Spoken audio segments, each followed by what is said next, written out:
Good morning, sir. Good morning. And happy new month to you, sir. Thank you very much.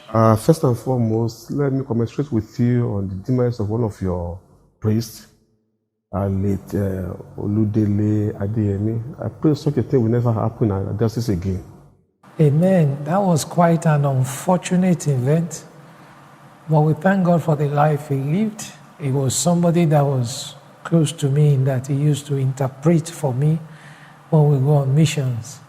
And it's rather unfortunate. But then it's also a clarion call for us to take proper care of our health. And to this end, I've actually ordered the Director of Health to put together a health screening program for all the clergy and the clergy wives in this diocese. And very soon, before the end of this month, that program will start. With a token fee, we will get everybody tested. And those who may need referrals will then have to do a follow-up. Thank you very much. Thank you, sir. Now to the business of the day. We are looking forward to the Synod. What was this year's Synod theme? And what prompted that theme? Thank you very much. I'm actually excited about the theme for this year's Synod because it's called Godly Parenting in a Cosmopolitan World. Now, when you look at our world today, the world is really, really challenging many of our Christian beliefs. And one area that is most affected is children.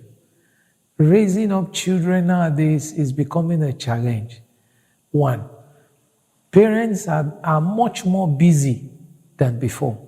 You find out that many wives nowadays work. And it's not just the working of yesterday whereby they were teachers, they close by 2, 3 and go home and take care of the children. No. They are actively involved in banking, in trade, in so many things that averagely many of them, once they leave home as early as 5 in the morning, some of them don't get back home till like 9, 10 in the evening. And of course, the husband too has gone his way. How do we cope? How do we imbibe the Christian culture in our youth? It's time for us to look at ways and means by which we can address this. And that's what has informed our choosing this theme. The fact that there are challenges. There are challenges. Whether it's the toddler or the teenager or even the young adults, there are challenges of parenting nowadays. You have another area of parenting. Many of us parents nowadays, we tend to run the life of our children unconsciously. Many of our children now don't mature till they're way above 25 because we run their life all through their schooling. An interesting thing is that many times when they now graduate, we leave them to take the most important decision they will take in their life. That is the choice of a future partner. We expect them to just know everything and just take that choice. And it later on creates other problems for the church. So there's a need for us to look at this and be intentional about this. There have been issues of controls whereby we panic. We parents of nowadays, we tend to panic a lot. One young lady asked her mother, "Mom, what did you do at my age that you are afraid of me doing the same thing?" Because the way she was panicking and trying to control this child, it's getting at them. Some who are even privileged to send their children abroad. You can imagine, let's take UK for instance. You have UK, then you have the surrounding towns, Birmingham, and all the rest like that. Even though some of these children are in UK, if they have to go from East London to Central London, they have to call the parents in Nigeria to take permission before they can move. So there are so many challenges. a young man was to do an IT, and then he went with his mom to the place for the IT. And every question they asked the young man, the mother will answer for him. The man intervened at the point, had to turn to the mother and say, "Don't you have anything to do? Please leave us alone." The moment she got out of the room, the young man said, "Thank you very much, sir. Thank you very much, sir. They've been so much controlling my life. I can't talk. I can't take anything." You have all these issues around us nowadays. Many a times, parents who are guilty here don't even know they're doing anything wrong. So we hope that by treating this theme this year, we will be able to bring out some of these things so that people can be aware. And then we can try and profile some solutions as to how these challenges can be dealt with in a godly manner. Thank you. Thank you, sir. In the year past, it used to be 4 days. But last year, during the COVID-19, it was just 1 day synod. And the General Synod eventually approved that it should be 1 day. What is your take on this, sir? Well, thank you very much. We need to respond to the times. We need to respond to the times. Yes, the COVID restrictions meant that we could not gather for long, and we still had to do synod, so we had to put everything together into 1 day. And we did it, and it was okay. It was when we were reviewing what we did that we said, why can't we be having synod like this? What is it that we are doing in 4 days that we have not done in this 1 day? And so synod then took a decision that going forward, synod will be 1 day, and the second day will be just for synod Thanksgiving itself. So, and that's the format that this year's synod is going to take. It's going to be a 1 day synod, and then Thanksgiving on the Sunday. If you look at the previous days too, day 1 is just basically opening service. Gone, that's all, just a service. Day 2, basically what you have is you have a morning service, you have Bible study, and then you have the bishop's charge and the opening ceremonies. Then after that, you go into group discussions, and that's the end of the day. And day 3, you come in and you do all the plenary discussions, and then you close synod. So effectively, before, synod was 2 days. But can we look at other ways of doing things? One, the costs of running synod is high. Can we find a way of cutting down this cost, especially now that the income of many churches is not what it used to be itself? Can we cut waste and streamline some of the things we do? One of the things we've done is that the various groups that is set up for the synod for discussion, we are going to make these groups available way ahead of time. And we have to use technology. We're in an age of technology, so that these groups can meet online. You have Zoom now, you have WhatsApp group, you have all these things. The questions and issues they discuss can be sent out through their chairman to the people involved. And they can put in their inputs. They could get their reports ready ahead of synod. From their comfortable home, they can meet and do quite a lot of work, so that we cut out the time of meeting. We reduce it to maybe just 30 minutes for them to meet in person and finalize issues. And then we go straight into plenary, where we can discuss these issues. And we are done. So we found out that yes, it is tough and crammed up, but it can be done in 1 day. And that's what we want to do going forward. Thank you very much. Thank you, sir.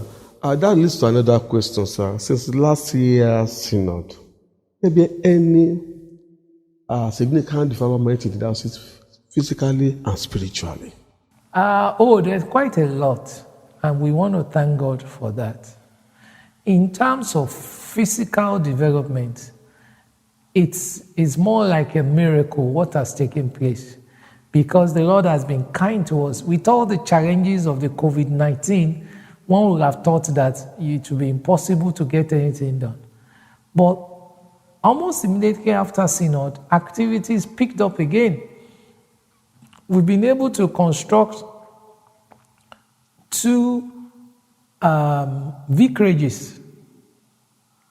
The churches were built at both Omifufun and Isoya. We were able to put vicarages there attached to it. What we basically did was we had 2 vestries, and we found out that those vestries were just there. We were not doing anything. We don't need more than 1 vestries in those places. So we got the architect and we redesigned 1 vestry. We closed this up and we redesigned it into a 1-bedroom apartment. That is the room, the conveniences, and the kitchen.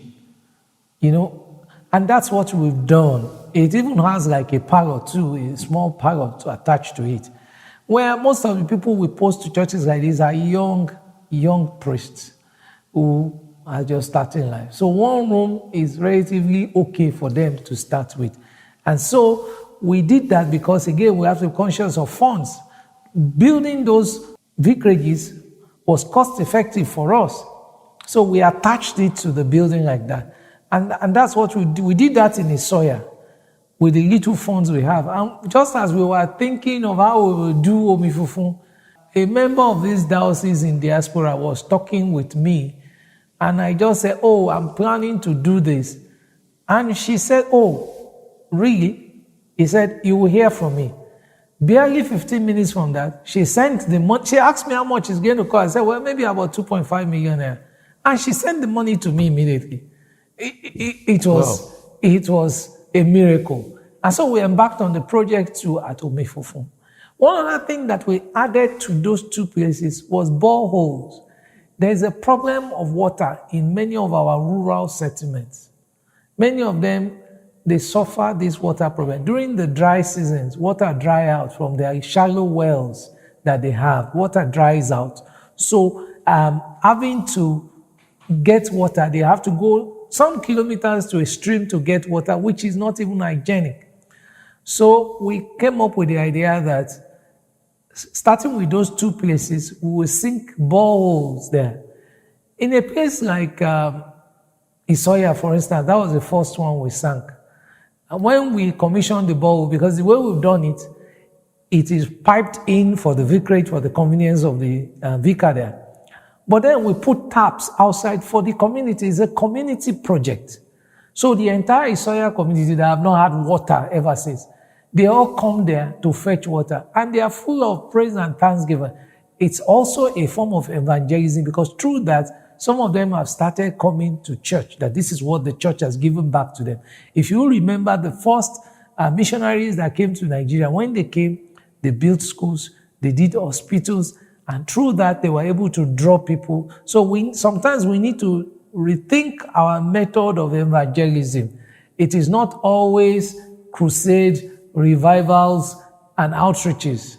Sometimes our social responsibility to communities can actually be a form of evangelism. In Omifufun, nobody has ever been able to successfully dig a borehole in the place because it's on a rock. That town is mostly on a rock. So other attempts in the past has failed. But we got some of the best engineers available around. And they were able to drill through the rock until they got to water. So basically, we are like the ones supplying the entire community water in that place. And they are so grateful in all those places. Then we extended that also to Atowo, because Atowo is one of our Ajikere seats, and there is no water in the place, in the whole community. And during the dry season, they too suffer. So we have been able to provide water for them there by sinking a borehole. In fact, representatives of the community in Atowo, they came afterwards here to my office here to specifically thank the church. Even the Muslim community was represented. They came to thank the church. That is our own way of giving back to those communities. I went to dedicate one church last year, And when during the vote of thanks, one of them said, that the Anglican Church is known as a church of bring. But you can see now that it has changed to a church of giving to people. We thank God for such testimonies. Also in the same year, in fact, right now, we have 5 church building projects going on. It wasn't designed, but when I was going around, because I usually go around to check on all our churches in the villages, we saw some very, very, very desperate needs. In Elewure, the church has almost collapsed. In Lodoko, Arode, the church there, you can't shout hallelujah inside it. It can collapse on you. You know, when I went to those places and I told them, by the grace of God, we're going to rebuild these churches, I didn't have the money. The diocese didn't have the money. But our God is a faithful God. And then one in Arode Lodoko, one of the members of the town now gave us a choice land right on the road going from Iloro to Garage Olode, right on that main road now, on like the corner where it was before, right on that road. He gave us a piece of land. And that's where we are building now. We are moving quite fast. We hope and we believe that before the end of this year, we'll dedicate those projects. Having done those 2, I was going to relax and say, well, I've tried with 2. By the way, getting funding from those 2 was a miracle. I was traveling one morning for a meeting in Abuja, and I took a first flight. As I sat down in the flight, and I looked up, I saw an old friend that I've not seen for quite a while. He just came in. He was 2 rows in front of me. So I went to him and I said, how are you? What's wrong? I've not seen you for a long time and everything. What are you even going to do for God? He looked at me and smiled. And I said, you know what, come and build a church for God. He initially wanted to back out of it. I said, you know, it's just going to cost you 5 million naira. And he said, 5 million? I said, yeah, 5 million. He said, consider it done. And 2 days later, he wired the money in. And that's how we started Elewure and Lodoko project with that funds. Of course, we know it wasn't going to finish both, but we decided to start the 2, believing God that God will provide for us. We were still on that. Then I went on a mission trip to Ashipa Archdeaconry. And when I was going around, we got to Orisumbaje. In Orisumbaje, the church has cracked so badly that you wonder what is still holding it together. Because when you sit down, through the cracks you can see outside. In any direction you look at, there was crack all over the whole place. I knew that we had to do something. So I took some photographs. The following Sunday in the morning, the Lord just ministered to me. So I sent it to some friends. I said, you know, this morning you people are going to your various churches in the big cathedrals and different places like that. But can you look at this program? This is where some of our members are going to worship with the fear of collapse of their church. You know, a help from you can really go a long way. It will cost us about 4 million naira to rebuild this church. I sent it to a few people, maybe like 7 or 8 people, and I wasn't sure that I would get any response. But I can tell you that as of now, 3 people have responded, and they've paid the 4 million naira into the diocesan account. That has helped us to try and complete the first 2 and to take on Elewure. Oh, by the way, take on Orisumbaje, which is also almost at roofing stage now. I left out Lagaba. Lagaba is a new community, farming community in Ife. It's quite a distance. If I leave the Bishop's Court to say I'm going to Lagaba, it's going to take me a 3-hour drive to get to the place.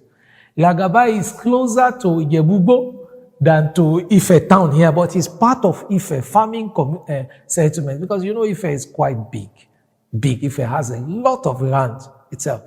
So we went there, and it's a really fast-moving community. We had bought land. The people there wanted a church badly. We bought a plot. They contributed money and bought another plot. So I took a decision. You know what? We need to build this church. Instead of building a temporary structure, we're going to build this church. So we started too then. When we started, we didn't know how we were going to build it. But with all this money now, they are about getting to the point where they will start roofing in Lagaba now. So you see, God has been good to us. The fifth one is, I've forgotten the name of the church, is in Edouambo Archdeaconry. When I remember, I'll come back to it. This church has been under construction for years. I had helped them before, giving them some paltry sum of money. They've been able to do the block work and put a roof on it. But that's about it. The internal flooring has not been done. The windows, the doors, nothing. So it wasn't attractive for people to come. So a few months back, I was going around again. I got to the church. The church is actually close to Shekona. As a matter of fact, if you are going to the church, you will get to Shekona and turn off and get to the church. Elerin. That's the name of the church. So right now, we are working on it. We've put windows, we've put doors, we've done the flooring of the place. Now we're about to start plastering the place. And after plastering, we'll do the ceiling work. And the church is virtually done. Since we started doing all this church, people have started showing up to identify with the church itself. So I must say that we are indeed very grateful. That is the miracle that God has done for us from the last synod, even up until now. And to God be the glory. I want to thank God for what is going on in the Women and Girls Organization of our diocese, led by Mama Mrs. Nkechi Akinlade. The construction work at Arubidi Women's Multipurpose Center is now completed. The dedication is going to be on the 10th of September 2021 itself. And we shall be having the Synod Thanksgiving in the same venue on the Sunday 12th. This is an ultra-modern hall, an event center that has been put together, having the main hall, a side room which can be used for different purposes. A side hall is big enough itself, and so many other modern facilities. The women are actually very excited about this, and also much plan is being put together for this dedication. On that day, we shall be celebrating God's goodness in the life of our women. They've had other programs in the course of the year. They had their mid-year Thanksgiving, the Clergy Wife School. They've done the rededication service and the enrollment into the Mothers Union. These have been done among so many other programs. As a matter of fact, from every now and then they have one program or the other to engage the women. Recently, they had the prayer convocation in the diocese, and it was a huge event. The church was packed full in and out. It was a very, very refreshing event which they had itself. And they are also preparing for the women's conference for this year in October. And so we commend them for the work they're doing. And this is quite notable and appreciated. And on the evangelical side, we were going to be doing the usual monthly breakfast, prayer meeting, and crusades and everything, which we found out that our parishes were already doing. And they were doing very well. Virtually in every parish, on the first 3 days of the month, there is a program. Either 3 days of fasting or morning glory, whereby they come and gather and pray every morning. They're doing one thing or the other. And diocese was going to start something like that. In fact, if not for the coronavirus that stopped us, we would have started. But then we had a rethink. Can we do something else apart from what our parishes are already doing? Do we need to be competing with our parishes again? And so we decided, well, let's begin to do seminars that take on life issues that affect family, issues that affect church members and people. Let's begin to bring people to come and talk to us in these seminars, avenue for people to ask questions, to learn and educate themselves. So we first did the first one with just the clergy and clergy wives. And then we decided that we'll do it once in 2 months for starters. Then we'll have the second one on financial management for the Christian hope. Then we did the third one on mental health, because we found out that as a result of the coronavirus, there are a lot of issues of mental health. Many people think that when we talk of mental health, we're talking about people who have pulled their shirt and are walking the street bare naked. No, you can be as normal as anything, but there could be the psychological effect, there could be depression, it could be anything. And I thank God for the experts who came to speak to us and really enlighten. People had a chance to discuss in groups, and we came together, and it was an enlightenment program. We are getting ready now, even though this will come up before the synod, but since we are doing this recording now, we're getting ready for another one on the 4th of September. And we'll look at another issue that had to do with family-related issue and parenting too, and that one. And we will continue in those series. Those are what we have been doing. Thank you. Thanks, sir. I want to take you back a little bit about physical development. You seem to concentrate so much at the mission field rather than the urban area. Is there not going to be any development in the urban areas? Well, we believe that this work is a partnership work. We thank God for the people we have in the urban areas whom God has blessed. And we believe that they on their own can gather themselves and do things. And there are developments going on. For instance, I dedicated the church at Igboya, which they rebuilt more or less. It took them a while, but eventually they rebuilt it. And it's now a beautiful church, that you want to go to. I told them at Eleyele that the structure they have is old, is nothing inspiring. And they are in a development. I said they should open their eyes and see developments all around them. Eleyele is transforming because it's just next door to Parakin. And Parakin, the rate at which it's developing with all the structures that are coming up, it is really, really cosmopolitan in nature. So they too have started their new building project. They are going to build around the current church and, modernize it. In Ilare, a member of the church is building vicarage for them. 2 vicarages for them. This month of August, it should be completed for dedication. Also, if you go to Mokro, they are building a new vicarage. That one too is as a result of when I was visiting Mokro about a year or 2 ago, and I told them that, look, I just went into the vicarage and I saw the state it was. And I told them, the members, that, look, your vicarage is too old.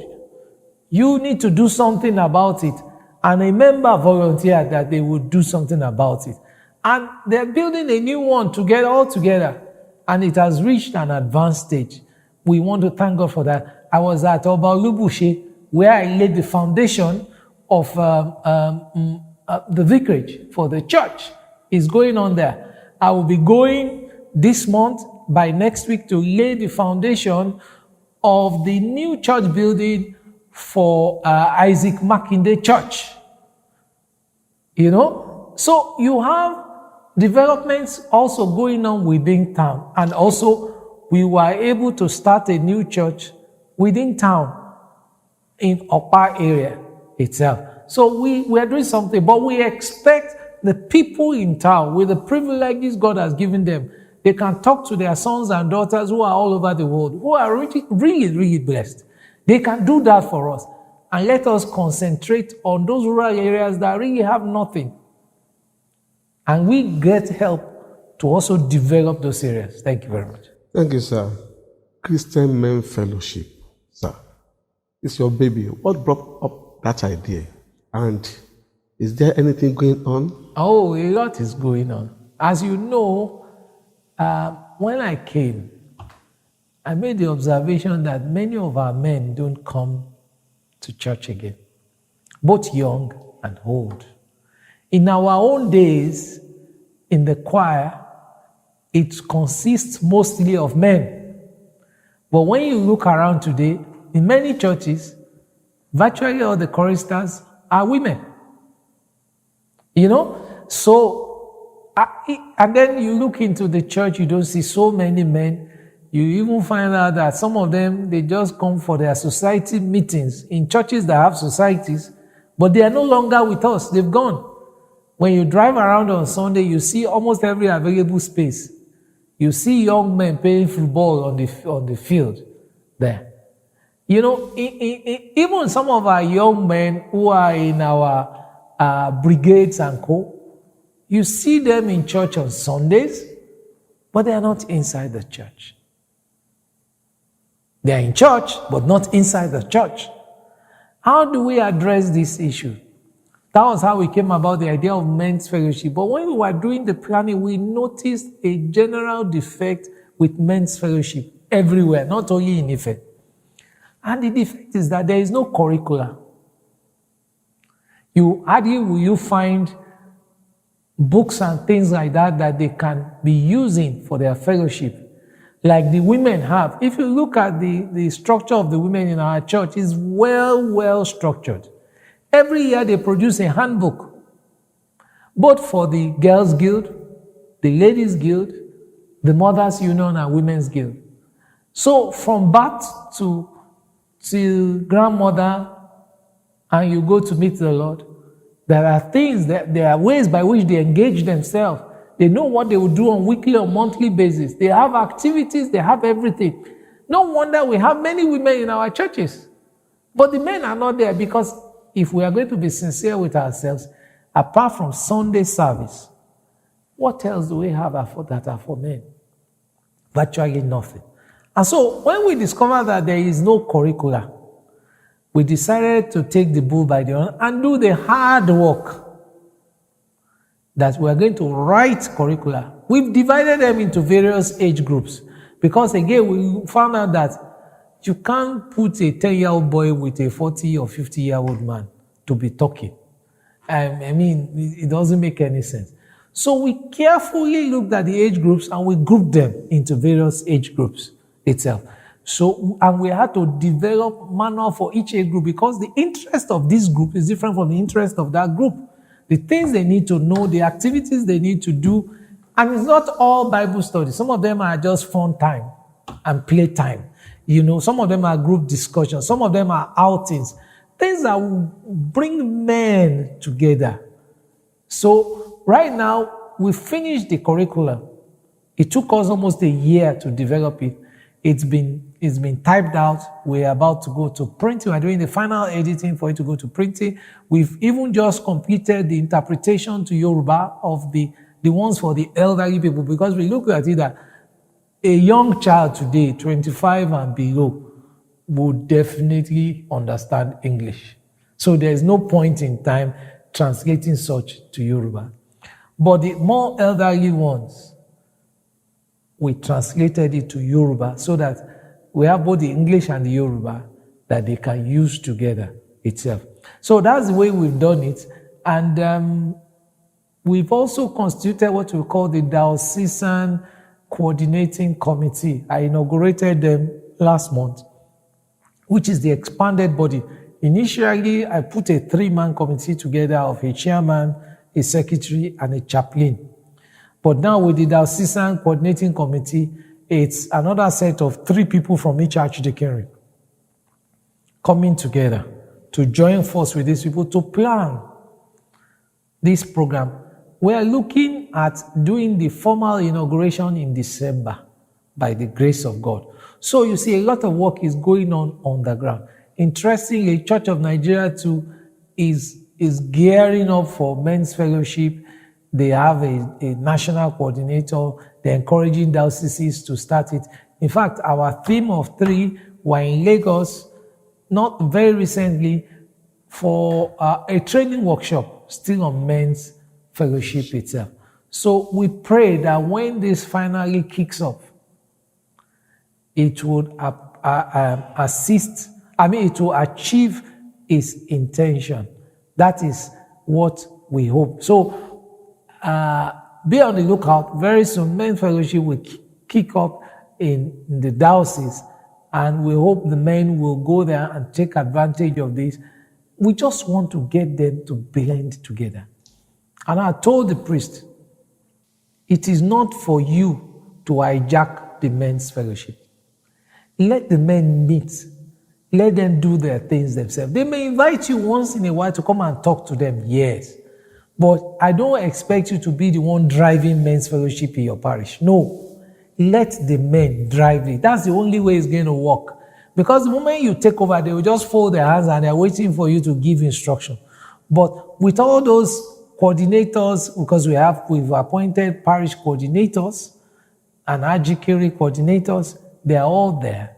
And they're the ones to see that all these other groups, and some of the senior group will be the one to oversee the junior group when those ones meet. And we've said they will all meet on the same day, but in different groups. You know, we usually in our culture, you don't expect a father and a son to sit down and be discussing, especially a young boy. If the father raises an opinion, who is he to begin to counter that? That's not in our culture. You know, so they will go into their various groups and they will be able to discuss freely there. So look forward to the men's fellowship. Thank you. Thank you, sir. Back to the demise of Venerable Oludele Adeyemi. I want to think, what is diocese doing about the health welfare of the clergy? Is there anything in pipeline? I did mention that earlier on, that right now the Director of Health, Canon Professor Owotade, has sent me a proposal for us to examine each clergy and the wife. Yes, sir. And we are partnering with one of the medical facilities available in Ife, where they will go for this screening in batches. And from there, those who have issues will be separated out and will be able to follow them through on the various issues. One of the issues that clergymen have is stress, because our work is stressful. And many don't pay attention to their health. They just walk and walk and walk and walk and walk. And then it begins to tell on them. So we need to bring this awareness. For the men, earlier on this year, I brought a professional to come and speak to them about prostrate and the danger of prostrate. Because once you are above 40, you need to be checking your prostrate, because that could be a health challenge. And the professor came and did a lecture for them and also give them more information that anyone who has seen the signs should have gone ahead to do further screening. But as we do this test too, we will be able to identify those who already have those issues and also follow through. It's because prostrate, if detected early and treated, it can easily be treated with medication. It will not require a surgery. But if it has been left for too long, then complications might have come in. But we don't pray for those complications. Another step is making sure that everybody goes on leave. No man is an island. There is nobody that is indispensable. It is only God that is indispensable. I've approved the leave for this year, and right now many of our priests are going on leave. We couldn't go last year because we were all on leave anyway. But this year, people should go on their leave, refresh their brain. And I'm encouraging them that when you have leave, don't sit down in your vicarage. Get out of your environment. Find a friend, and find a colleague or friend in another diocese. Go and spend time there. Or go to your village. Or go just if you can travel, why not travel? Travel out of the country. If you can't, maybe even if it's Lagos, or you go to Abuja, or you go to Port Harcourt, there are fun places you can go. There are places in neighboring African countries that you can go and do, just to refresh your mind, take your mind off the stress of work for the period of leave so that you can be refreshed. Thank you very much. Thank you, sir. That brings up another question in my mind. What about the priest who doesn't have assistants in their church? How would they go on leave? They will always be, you see, that one is not an excuse, because in the archdeaconry, there are always extra priests here and there. We try as much as possible to make sure that the archdeaconry headquarters, there is more than one priest there, because otherwise the archdeacon will not be able to move around. But we also have lay readers. Or even arrangement can be made with your colleague in other archdeaconries to come and cover up for you if they are not the vicar there. So that is not an excuse for you. You can always find somebody to cover up, or you can use lay readers to cover up for you. And in some cases, some priests, they actually go on leave, but they just conduct service on Sunday and disappear again. They don't get involved with all the other issues of during the week. That one is also, although I don't recommend that. I prefer you take a clean break from work. Yes. Thank you, sir. Ashikpa, Diocesan camp at Ashikpa. How far? The camp is running, and we thank God for the patronage. In fact, it has picked up really. So many groups are going there and are using the place. One other thing we found out is that for the Ashikpa community, that seems to be the only conducive ground for them to have their various functions. Many people, when their parents or so die, and they're looking for somewhere to house their guests and a more conducive place to have their reception, they book the campground. Sometimes it's just the field. Some of them use just the field and they book the accommodation. We do give it to them itself. But many churches, many denominations, they come. And then our sister dioceses too come and rent the place. And at the moment, we are building additional hostel accommodation. We are roofed. We are about to do the ceiling and plaster. And then from there, we go into the tiling and fixing of all the gadgets to complete it. We are hoping that before the end of the year, we'll be able to finish it. Also, one need, let me put it a need, not lack, that we've seen in that place is that there's a need for a general toilet attached to the chapel, to the hall. Because right now, we don't have one there. And the number of toilet facilities we have is small. So many people have to walk a long distance to the dormitories to use toilets itself. So during the clergy school, I did appeal to the clergy. And we said, because that would be the first time I will appeal to the clergy to help in this Ashikpa project. Since the beginning of Ashikpa, all the money that we have used have not come from any church. But so I appeal to them that, look, let's raise 2 million naira towards this toilet project. And I'm happy to say the response has been quite good. I told them that I need the money in on or before November. So to give them more time to find it. So, and it's archdeaconry by archdeaconry. The highest archdeaconry that is paying anything is paying 250.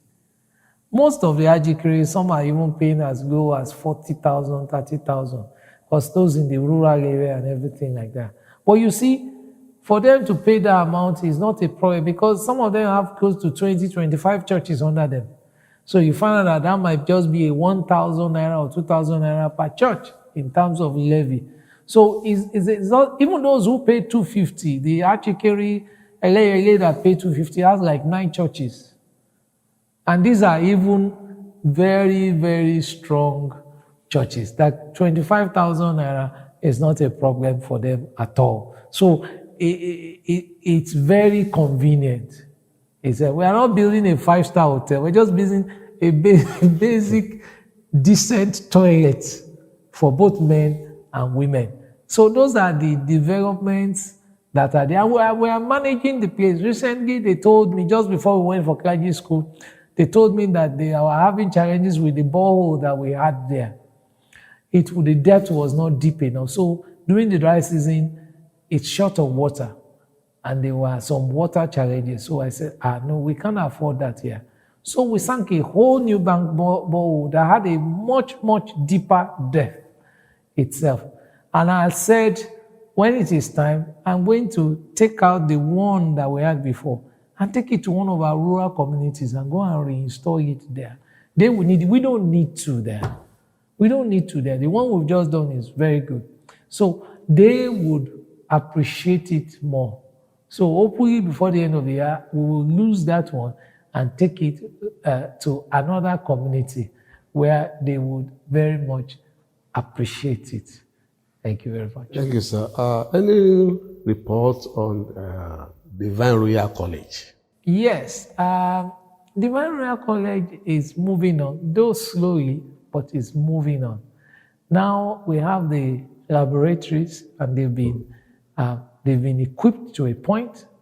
Also, we started the fencing project, which will be done in phases. The first phase is completed for the back, so that we demarcate boundaries, because we were having some people trying to encroach on our land.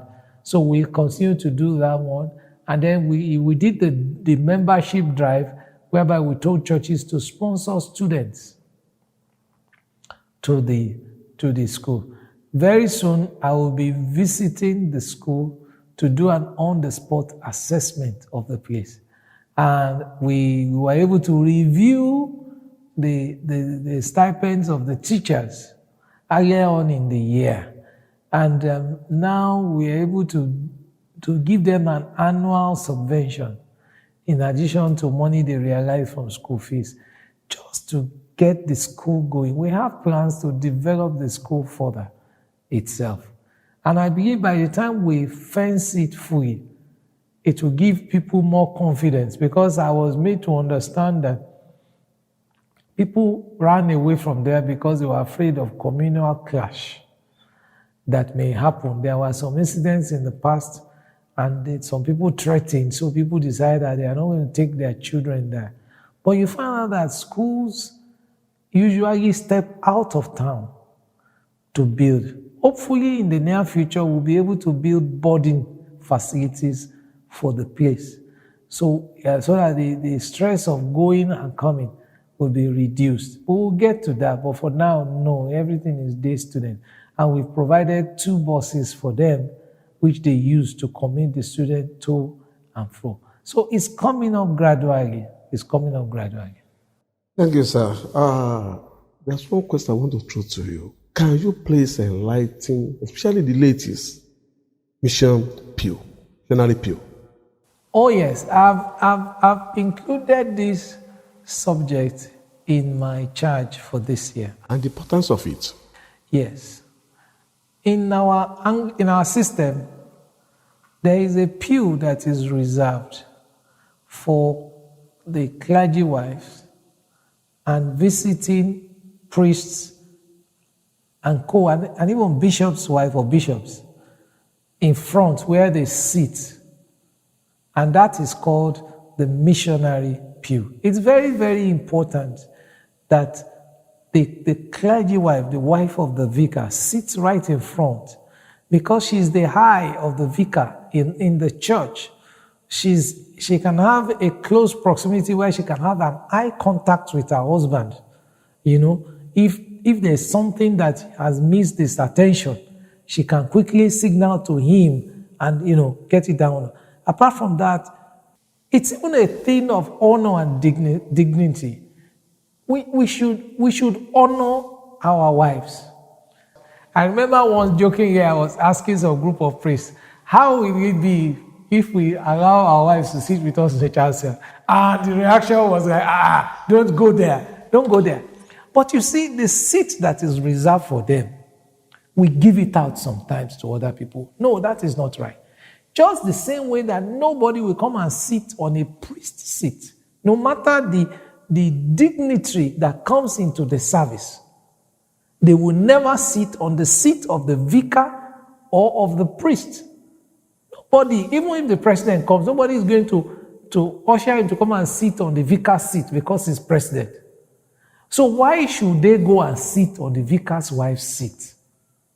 Now, the problem started, the way I see it in Ife. We have church chiefs. And in order to honor them, we have reserved some seats on the left-hand side in most churches. Left as in if I stand facing the congregation. In most churches, the first few pews in front have been reserved for church chiefs. We don't have anything against that.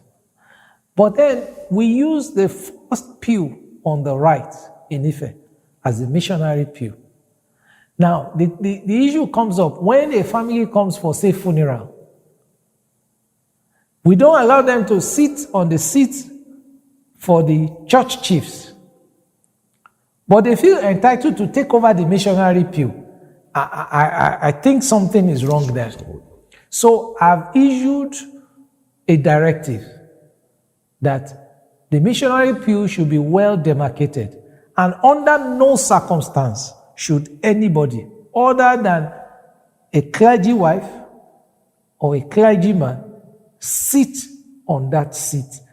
It doesn't matter the amount of dignitaries that are there. I mean, I was in Ibadan North Diocese when the mother of the governor of Oyo State was being buried. In that service, there were up to 16 governors that came. And the family. Nobody sat on the missionary pew. Nobody. It was only the bishop's wives and some clergy women who came that sat there. They kept it for them.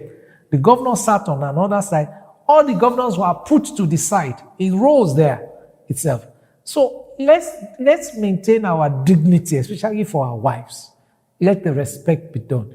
When there are funeral services, the family, since we have kept the other side for the chiefs, the families should know that their seating starts from the second row.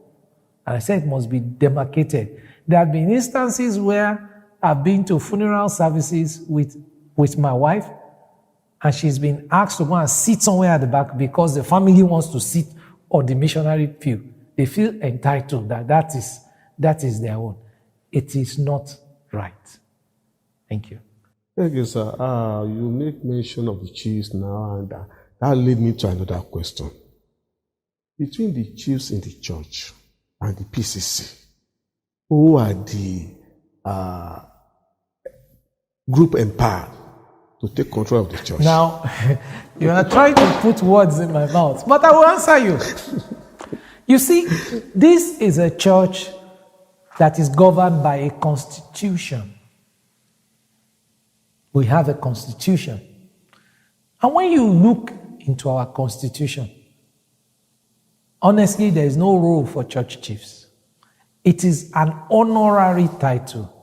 We use it to honor you. But the PCC have a statutory role. They are a decision-making arm of the church. Even though in advisory capacity to the priest. Okay.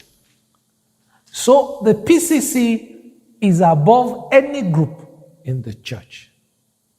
The chiefs are holding honorary titles, they can liaise with the vicar on their findings that are going on in the church, but they cannot overwrite the PCC. They cannot summon the PCC to a meeting. No, it's not right. I've seen some abnormal things going on in some places. We can't bring our traditional practices into the church. It's not right. It's not right. We've done the best by honoring them, by giving them. Most of the work they do is that they finance many things in the church. We appreciate it. But they do not overwrite the PCC. The PCC is the official organ of the church, constituting the lay people and the priests in the church. Yes, sir. That leads to another question. Who are the signatory to the church account? That one is also constitutional. If you look at our constitution, the signatory to the church account, to any church account, and I emphasize the word any church account, is the vicar and the two wordings, that is the pastor's wording and the people's wording. And the two of them are equal. No one is superior to the other. The people will elect a wording during the vestry meeting. The pastor will appoint a wording. The two of them are co-signatories with the vicar to the church's account. Thank you, sir. Let's move further to the national AU, sir. Recently, the federal government placed ban on Twitter. And, this is a way people to communicate with each other and let us know what is going on. But for the reason best known to the federal government, it placed ban on it. And there's been an uproar here and there. What is your take on that? The whole issue is funny.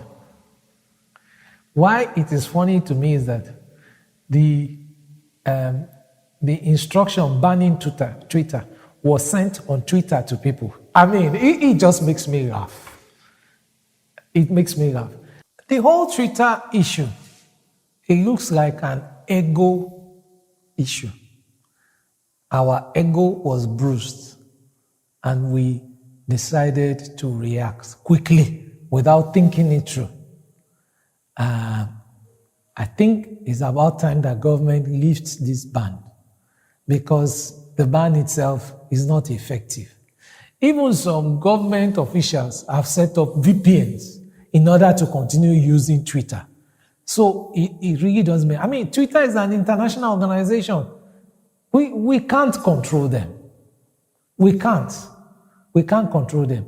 If we want to control things, we will have to deal with the internet itself. And look at all the gateways that come into Nigeria.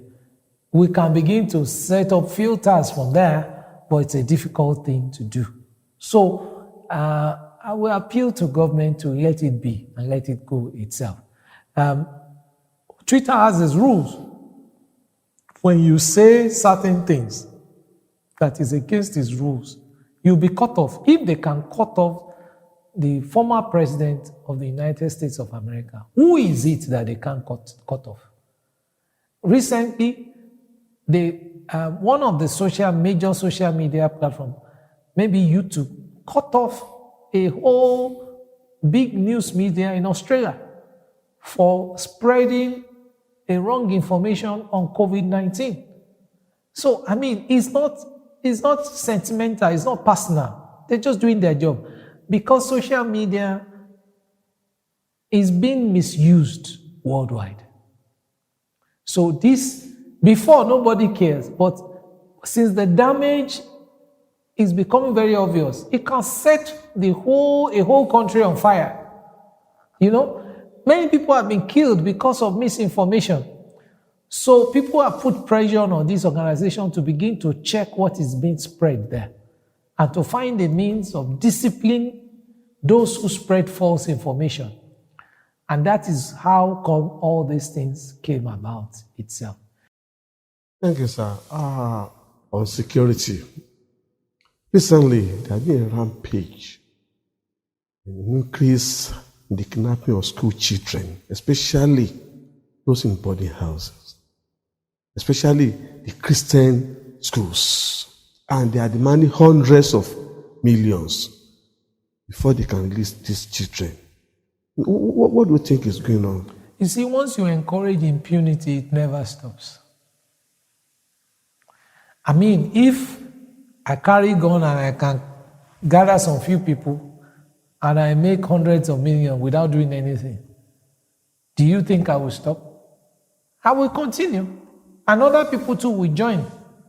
And so, a small issue that would have been nipped in the bud is left to fester. And when you listen to what people are saying, what they are saying is that government is not fair. That it looks as if a section of this country, when people from that section do things, government turns a blind eye. But when people from other sections do things, government goes with the sledgehammer to crush them. So they are basically saying that there is no equity. That's why you have all the noise all over the country. It would be nice if government would sit back and listen. It should be a listening government. If government would sit back and listen to the agitations of people and come up with policies that will not appear to be sectional.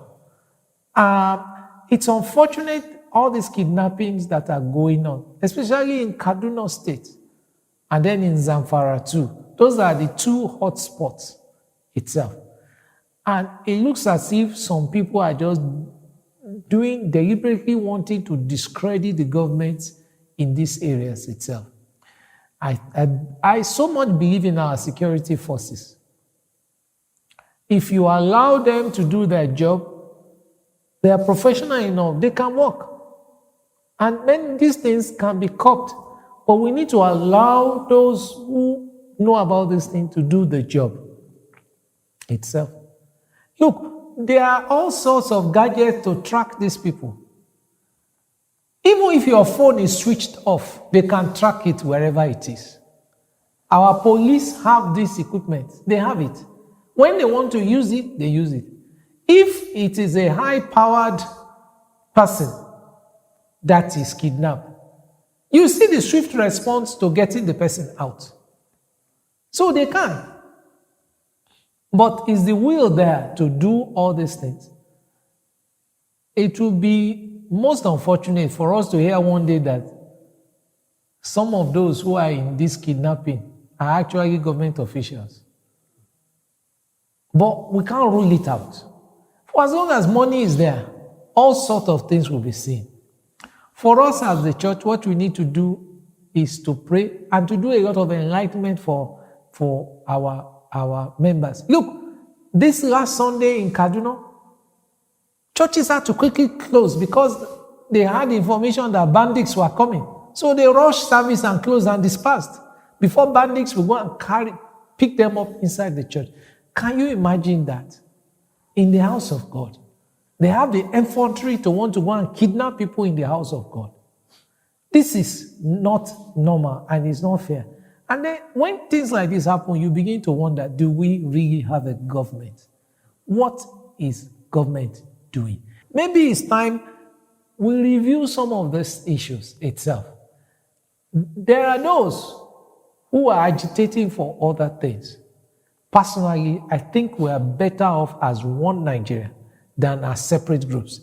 There are issues with separations, breakaways. Because if we break into 3, I can assure you we will break into 100, if not more. Yeah. We will break to the point of when we break to local government, we break into family compounds and probably break into rooms in each house. It could go that bad. I think we are stronger and better as one Nigeria. But you see, what we need to do is we need to sit down and discuss how to go further. That is why the restructuring is coming up. Yes, we need to restructure, to look at how we want to coexist going further. But I don't believe that we should break apart. Looking at the picture of Church of Nigeria, okay, let me put it this way, my Lord. In advanced country, virtually all churches are empty or with aged people, and they are still surviving. They have a lot of investment, which they've done in the past. And look at the things. It seems as if the same thing is going to repeat itself in Nigeria. But do we have any investment for the church? If it happens, I don't pray it happens, but if it happens, the Church of Nigeria, the diocese, do they have plan for the future investment so that the church can be sustained? Okay, let me take your question in two parts. First and foremost, I don't believe in what they are doing. And I think it is the investment they went into that led to an empty church, because they were more concerned about investment than on people. The investment of the church is the people. Any church that does not invest in the people, that does not depend on people, is a dead church. The day a church does not depend on its members again, that church is dead. That's it. I don't care how many billions they have. That church is dead. Because that church has gone against what God put in place. It is a community we are to come together for fellowship. The moment that fellowship is not there, that is a dead church. When you look at our model and their model, I think we are still better off than them. So, the church on Wall Street owns most of the properties on Wall Street. It's one of the richest churches in the world. But to what end? Even Scripture says, what does it profit a man to gain the whole world and lose his soul? That church has lost his soul. It has lost its members. It has money. But is it money that you're going to gather together on Sunday to worship God? It's people. Yes, there are challenges here and there, but you see, as long as we encourage people to come together for fellowship here, there is hope. I used to have a friend, an Englishman, and we got talking sometimes, many years ago. And he was telling me that, he's been to different parts of the world. He says there are two parts of the world where there is abject poverty in place. In Africa and the Eastern European countries. He says when he goes to Eastern Europe, the expression on the face is the expression of no hope. They're in poverty, there's no smile, there's no hope in that place. But when it comes to Africa, where it seems the poverty even bites harder, he sees people even in poverty smiling. They have hope. So I told him, I said, that hope is God.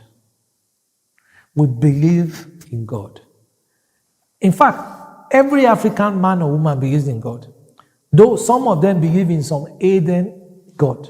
But we believe that there is a spiritual being that is higher than us that we need to reference itself. We as Christians, we believe in this God, that our God is able to do all things itself. Now, I'm not against investment, but we need to be very careful not to make the focus of the church investment. The investment of the church is the people of the church itself. We should invest in the people, not just to store money away in bank accounts. We will have some money stored in bank accounts, but it shouldn't be the focus. That money must be used on charitable ventures. Those who brought the gospel to us, they didn't need to come to Africa. They had the money. They could stay in their countries and enjoy themselves, but they brought it here. They built hospitals. They built schools. They built roads. They did many things for us, which today we are enjoying itself. It's time for us to gather our money and begin to use it on this kind of evangelism. It's a pity that it looks as if within our church, many who have money don't know what to do with it. And those who don't have are struggling. Some are really suffering. That is the unfortunate part. Unfortunately, we have the autonomy of each diocese. We are not one. The primate cannot say, bring your money. No. So because of that autonomy, it's difficult to have a central pool of funds that we could use for dioceses and places where there is abject poverty and there are challenges there. But I would just appeal to my brothers who God has blessed. Please share that blessing with others who are in need. Now, that applies to dioceses, but it also applies to individuals and parishes too. Some parishes are more buoyant than dioceses. I know of parishes that are buoyant than dioceses. Can we come up with schemes that would touch lives? Remember that one of the things that comes up at the gate of heaven is the two groups that were separated. The first group was like, I was hungry, you fed me. I was naked, you clothed me. I was in prison, you came to see me. And so on and so forth. That was the commendation they got. It wasn't about, I did a 2 million man crusade. And all those things that we tend to focus on now. We built our ego rather than work for the kingdom goal. Can we begin to focus on the kingdom goal? Can we go and reach the unreached? Can we put a smile on people's faces? People who are suffering, can we put a smile on their faces so that their heart will bless God? Many people may not remember the sermon you preached even yesterday. But the man will remember that, it was this church that allowed my children to go to school, the opportunity of school. When I was hungry, it says the people who fed me. When they did charity, the clothes they gave, that's what I'm wearing. When I lost my loved ones, they were around me, they supported me, and that helped me to carry through. Those are the things that people will remember. And let us always remember that. That is actually ministry. Thank you, sir. Thank you for sharing your time with us. At this junction, I want you to give us your words of advice and bless your people. Words of advice. Don't give up. The times are very challenging. There is the tendency to want to give up. I want to encourage you, don't give up. Trust in God. It's a pity that we are beginning to see that we have a category of people in church. I have called them unbelieving believers. That is, those who confess to be Christians, but who don't even believe the promises of God in Scripture.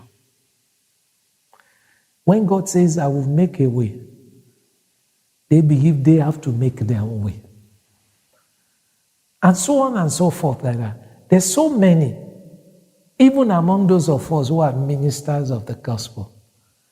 Let me assure you that God is not asleep. God still makes a way.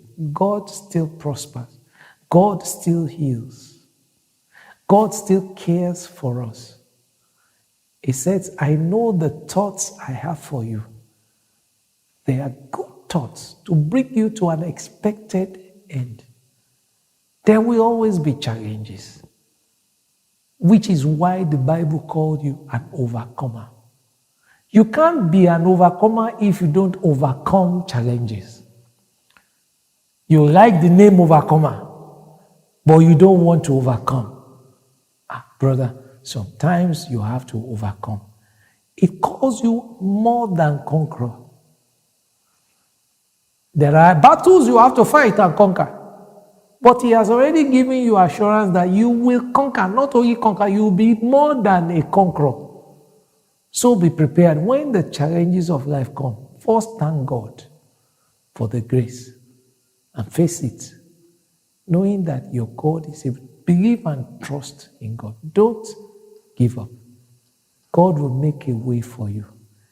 He says, His peace, which the world cannot give, He will give unto you when you pray. That's what Philippians tells us. Pray. And let that peace guard your heart so that you can begin to think out solutions. And my brother, my sister, if you need financial prosperity, there are no two ways to it. You have to be a giver. God has already settled that in His word. It is give and it shall be given unto you. Pure and simple. So the Lord will bless you. And I say going forward in the year, the presence of God will be with you. You will not lack good things. His divine protection will be over you. He said in Psalm 23, even though I walk through the valley of the shadow of death, I will fear no evil. There is evil all over the place. Evil will not overcome you or any member of your family in the name of Jesus Christ. Amen. Fear will not demobilize you so much so you can't move. You'll be able to move around in the name of Jesus Christ. Amen. The glory of the Lord will be upon you. The light of Christ will shine through you. You will succeed. You will conquer. You will tower very high in the name of Jesus Christ. Amen. So shall it be for you. In Jesus' mighty name. Amen. Thanks so much, sir. Thank you.